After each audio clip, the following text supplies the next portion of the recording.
There are many people who carry negative feelings from an early age, such as envy, and without realizing it, I began to develop a feeling of inferiority. Recently, I worked helping a family on a trip, and it was just the mother, daughter, and grandmother. They were all happy together, laughing and playing, and they spoke to me and gave me advice. And that's the moment where my mind started to compare things I didn't have and that other people do have. In the past, my first reaction was negative. I would become more closed off, more sad, and nowadays I look at that and I admire it.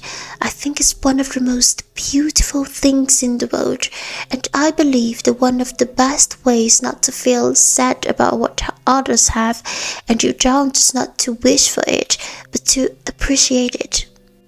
And not everything that others have you will have, and the opposite is also true. The feeling of inferiority doesn't come from nowhere, it is built little by little.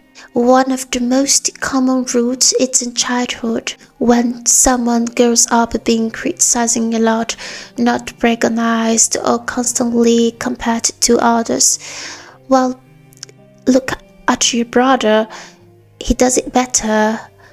They end up internalize the idea that they are not enough. This becomes a kind of inner voice that continues until adulthood. I never felt inferior when it comes to material things. For example, I don't look at a house or a car and I wish for it, or I feel sad for not having had those things when I was younger.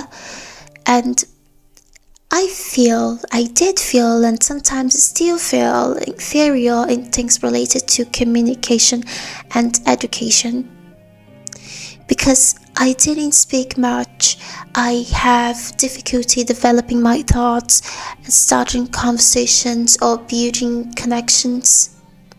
And also, my family was never very emotional close.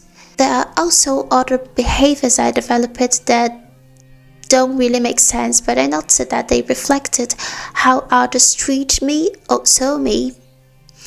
The human brain naturally compares itself to understand its place in the world, and often this becomes a problem. It can make you feel like you don't belong in places you haven't even tried to be, or with people you haven't even tried to speak to, and this becomes stronger in competitive environments or with constant exposure to unrealistic standards. If you use social media a lot, you have probably felt this sense of inferiority. It's when you wish you are like someone else, or you feel like you haven't done enough because you don't speak 6 languages like that girl, or you are not as intelligent or as interesting as that guy. And yes, now I'm speaking about myself. We start to measure our value based on what we see in others. Experiences of rejection or failure also play a role. When someone goes through situations where they feel excluded, diminished, or incapable, they may start to generalize it. If I fell here, then I am inferior. That's why in everything I do, I try to do it with as much interesting and happiness as possible. Because everything that I really want is to feel proud that I tried, even if my best wasn't enough. And of course, certain standards of success, beauty, intelligence, or status may never be reached, often because we measure them through what others think of us. Have you ever stopped to ask yourself, why do you think you are ugly? Why do you think you are not intelligent? How do you even define intelligence? Maybe you just haven't found the right place to show your best yet. Or maybe you need to put in more effort to do your best in what you are doing, not the best that someone else does, but the best you can do. There is a video of an actress that I will show you where she says she feels very insecure and too sensitive for social media. It's a video I'm really relate to.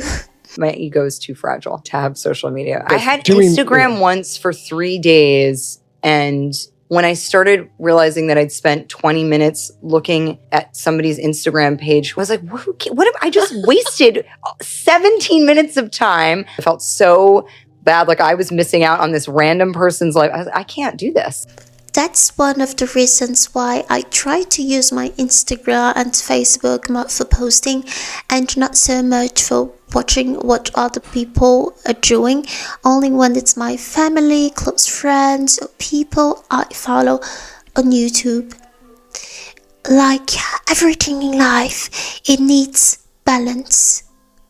Otherwise, you end up wanting everything that others have without looking at your own life and understanding what you truly need, what actually makes sense for your own way of living. Because the real question is, what do I want? Do I care about having a mansion by the sea with 9 doors, or do I just want a simple, peaceful life away from crowded places? These are things you need to think about. And when you do, it becomes easier to look at others, see that what they have is beautiful, and accept that it's okay if you didn't have it.